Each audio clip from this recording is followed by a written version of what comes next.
We are images, dreams, photographs. We must not stay here. It should be no surprise that Alejandro Jodorowsky's The Holy Mountain is really the ultimate trip.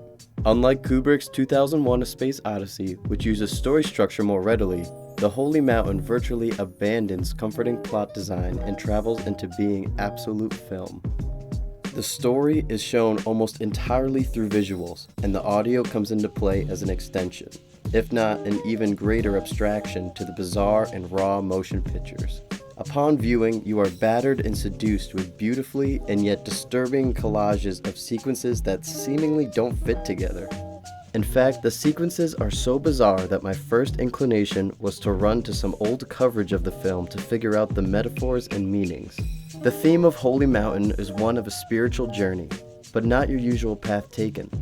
While in some case this might be a point of criticism, I couldn't help but be entirely pulled into the mind of the filmmaker's vision.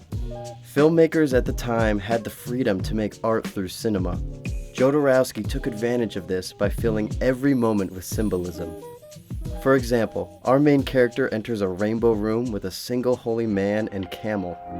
A struggle breaks out, but the primitive learns that he is not worthy to overcome the much wiser man. The rainbow suggesting growth as the path gets lighter. These are just some of the symbolic nature elements within. This intricate collective is designed to challenge the thoughts and translation of the viewer. But make no mistake, unlike a Lynch movie, where Lynch never reveals his purpose, Jodorowsky did have purpose and analogy for every piece, prop, and direction within the film. There is still dialogue in the feature, but like the music and sounds, they are to expand the visuals, not forcibly dictate exposition. Most of the oratory comes from the alchemist, who is gathering the planets together to attain immortality by scaling the Holy Mountain. That's about all the plot detail one needs to know going into this. It can't be said enough that this is a movie about the spectacle and artistry of film. Plot isn't just secondary, it is almost unnecessary. It's by cheeky admission that Jodorowsky plays the alchemist leading his dutiful followers on an impossible mission.